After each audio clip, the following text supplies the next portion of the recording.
This painting is all about artistic creativity. Unpretentious and uncomplicated, it was perhaps painted by a student or a competent amateur. It is in oils on canvas and is of moderate size, 85 centimetres or just under 3 feet tall and 70 centimetres, just under 2 feet wide, unframed. The artist's name is given in the signature on the piece as D.E. Brante, a name that is otherwise unknown. The title given here is the one under which it was most recently sold, at auction in Paris in 2021, Self-Portrait of an Artist with 3 Talents. The catalogue for that auction dates it to circa 1820 and describes it as French school, although going by style and the name Brante, it could well be German rather than French. The painting shows 2 connected rooms or spaces, lit from the left by windows beyond the edge of the canvas. This is a place of artistic activity, a studio. Many paintings are on display or stacked against the walls. Plenty of artistic equipment can be seen: easels, palettes and brushes, a painter's box, sculpting tools and an adjustable sculptor's stand, picture frames, prints and engravings, both rolled and stored in boxes, and a roll of canvas. High on the wall are the names of great painters surrounded with floral garlands: Titian, Raphael, Van Dyck, Mignard. Another garland encloses a lyre, symbolizing the art of music, which is also practiced in this studio. In the 2 rooms are 3 female figures practicing painting, sculpture, and music. They are not merely posing with the tools of the trade, but are actively engaged in artistic creation. All 3 are wearing day dresses, silk or cotton, with high waists and long sleeves, typical of early 19th century women's fashion.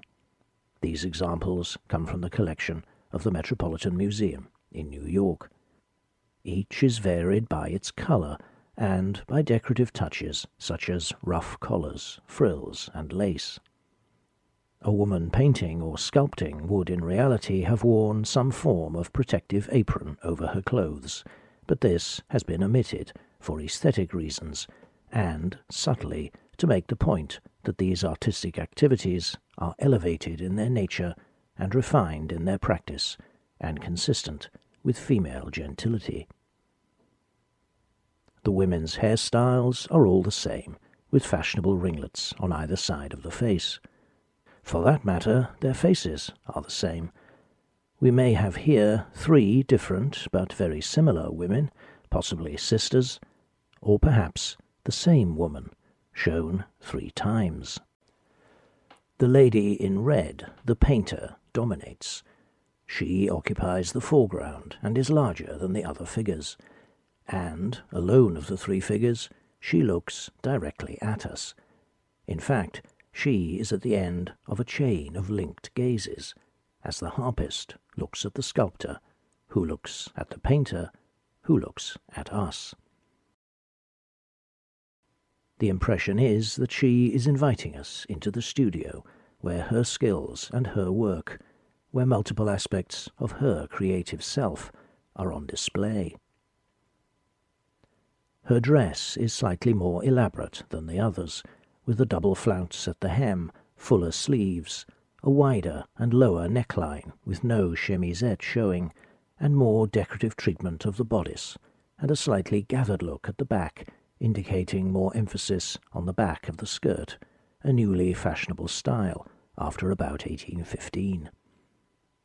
She carries a handbag or reticule, which was essential in the early 19th century, as the narrower skirt styles compared with the previous century offered little scope for pockets. Like this example from the Victoria and Albert Museum in London, this one closes with a metal clasp rather than a drawstring.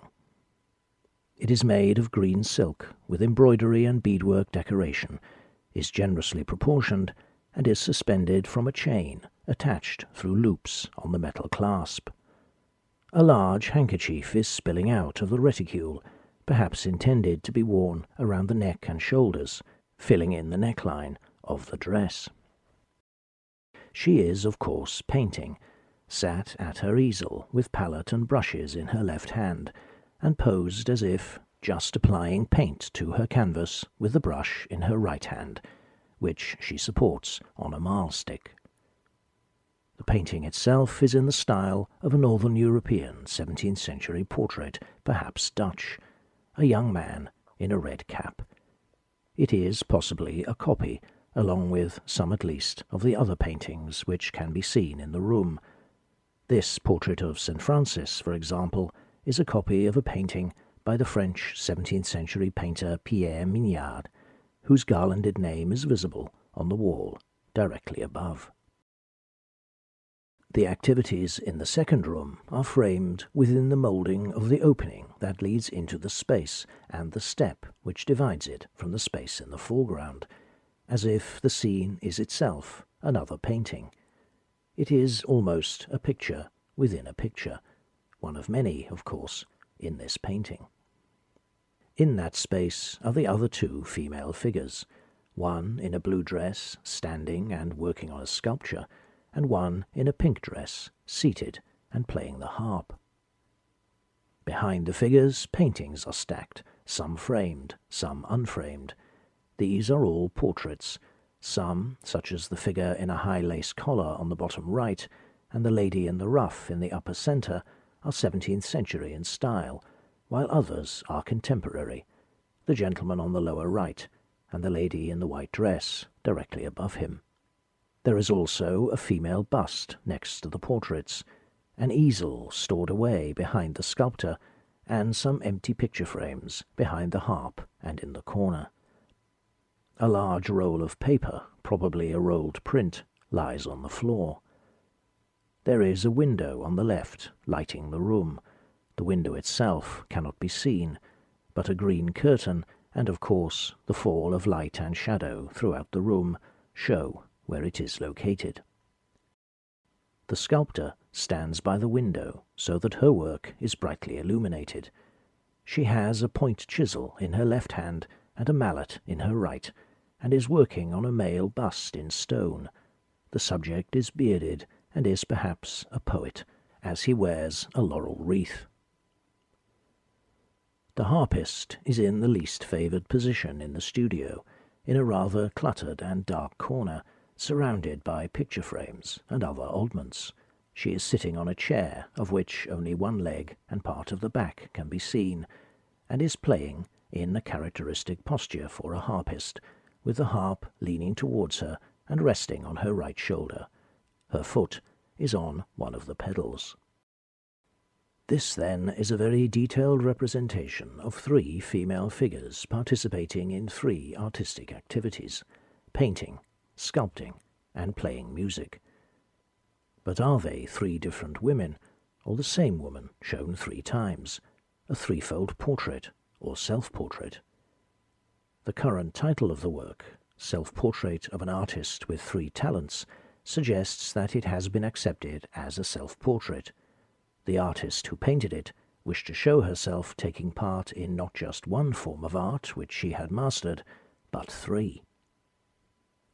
At a previous Paris auction in 2016, the title of this painting was given as In the Studio, Allegorical Triple Portrait of the Artist, Painter, Sculptor, and Musician.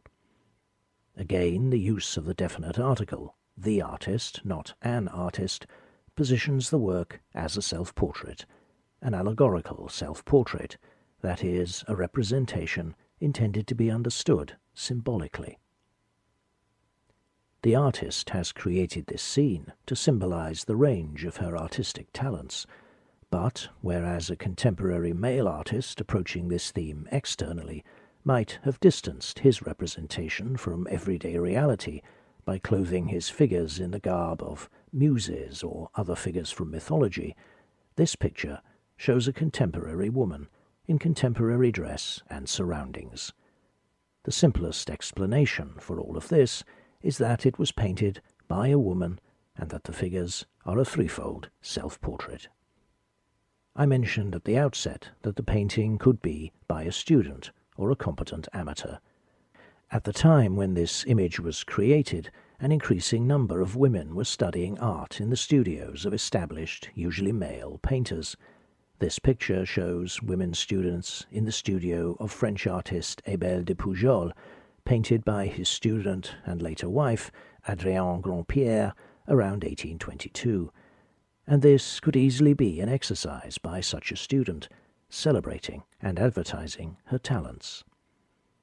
It was not at all unusual for a female artist to depict herself in a self-portrait as also practicing another art. That art was often music. There are many female artists' self-portraits in which the artist gives visual evidence of her skill in music as well as art, as in these self-portraits by French 18th century artist Rose Adelaide de Creux and 19th century Ukrainian artist Marie Bashkirtsev, each of whom painted herself with a harp. Painting and music would have been regarded in the early 19th century as acceptable genteel female occupations, but sculpture, because of the physicality of its materials and methods of working and the exertion required, was a different matter, despite the indisputable existence of a long history of women practicing sculpture. The inclusion of sculpture here again supports the idea that this is not an idealized and distanced representation of female artistic activity, but a self-portrait by a female artist who wanted to make a statement about the arts she practiced herself and about her ability to practice them all. 30 years before this picture was painted, another female artist, Angelica Kauffmann, had dramatized in one of her greatest works the choice she had made as a young woman between the arts of music and painting. As an ambitious professional artist, she felt that she had to commit entirely to one or the other, and painting was her choice.